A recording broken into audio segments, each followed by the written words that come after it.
Akalar bizga Honda Jazz kelgan. Ko'rsanglar bo'ladi, kirishkasini ochib olganmiz. Bunda bo'layotgan problemasi mana ikkinchi silindrda anaqa yo'q bo'layotgan bo'lgan. Kompress yo'qolib, bir paydo bo'lib, svichalar qo'ygan svichalari bir kun ishlab, yana ishlamay shunaqa bo'lib buzilib qolayotgan ekan.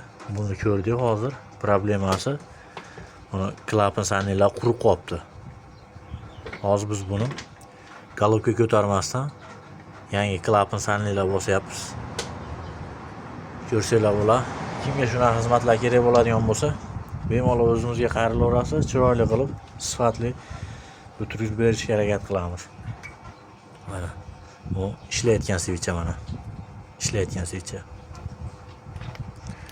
Mana ikkinchiniki mana. İşlemayapti.